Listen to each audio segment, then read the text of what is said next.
Welcome to the city of Pretoria, South Africa's administrative capital, a place where history whispers from its hilltops. Today we journey to one of its most fascinating, yet often overlooked landmarks, Fort Schanskop. Hello, and welcome back to our channel. If you haven't done this already, please subscribe and press the bell icon. That way you'll find out every time we bring you a new and exciting travel adventure video. Perched on a rocky ridge overlooking the city, Fort Schanskop tells the story of war, resilience, and changing empires. This is the story of a fort built by a republic under siege, later repurposed by a world power, and now preserved as a monument to the past.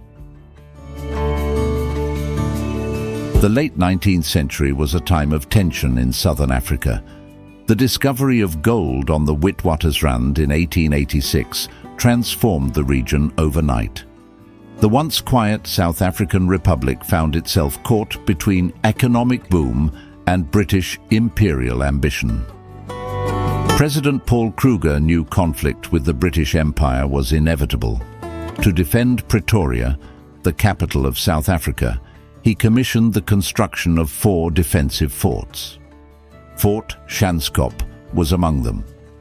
At a cost of £47,500, it was completed and handed over to the government on the 6th of April, 1897.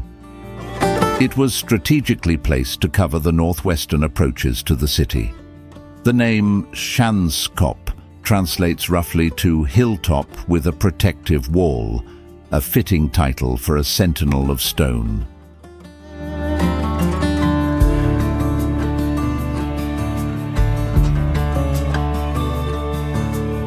Built with German precision, Fort Schanskop was designed by engineers from the Krupp Company.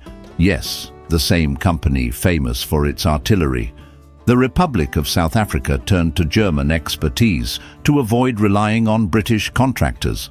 The fort features thick masonry walls, underground storage chambers, and even a moat-like ditch for added defense. A single narrow drawbridge led inside. It was armed with 2 155mm Crusoe cannons and 2 37mm Nordenfeldt guns. The soldiers stationed here could fire with deadly precision across the valley, but ironically, Fort Schanskop never saw combat. When the Second Anglo-Boer War broke out in 1899, British forces advanced swiftly. Pretoria fell in June 1900, and the fort was surrendered without resistance. Fort Schanskop wasn't built in isolation. It was part of a larger defensive ring around Pretoria, a system of 4 forts intended to protect the capital from all sides. These included Fort Klapperkop, Fort Wonderboompoort, and Fort Daspoortrand. These forts were spaced several kilometers apart, each with overlapping fields of fire. They formed an early attempt at modern military planning, a response to the growing threat posed by British expansionism. While Schanskop covered the northwestern approach, Fort Klapperkop guarded the southern hills, and Fort Wonderboompoort watched over the mountain pass to the north.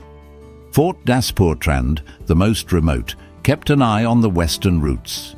Each fort had reinforced concrete bunkers, underground passages, and independent water and ammunition supplies.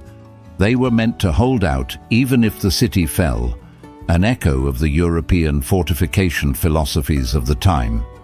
But the British campaign, swift and overwhelming, rendered these forts obsolete almost overnight. They were technological marvels that, ironically, never had the chance to fulfill their intended role.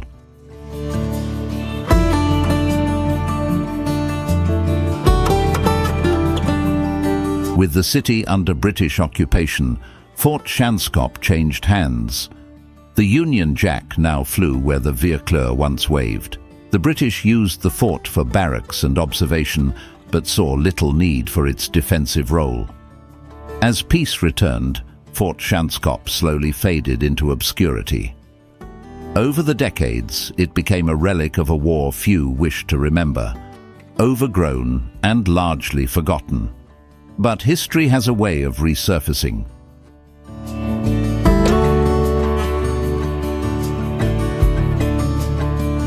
In 1979, the fort was handed over to the Voortrekker Monument Heritage Foundation, a cultural organization that recognized its historic value. Restoration work began, weeds were cleared, stone walls rebuilt, and exhibits added to tell its story. Today, Fort Schanskop is more than a silent fortress. It is a military museum, a monument to the engineers, soldiers and visionaries of South Africa. The site now includes a chapel, an amphitheatre, and a panoramic view of Pretoria that rivals any modern lookout.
Today, Schanskop is one of the best preserved among them, and one of the few open to the public.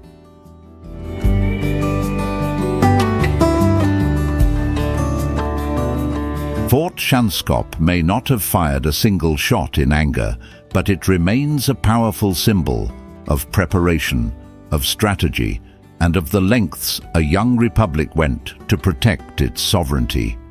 It speaks of a time when the world's empires collided on South African soil and of the complex legacy left behind. So next time you're in Pretoria, take a short detour, walk the stone paths, feel the weight of history, and remember Fort Schanskop, the silent guardian of a bygone era. Thanks for watching. If you enjoyed this video, don't forget to like, subscribe, and share.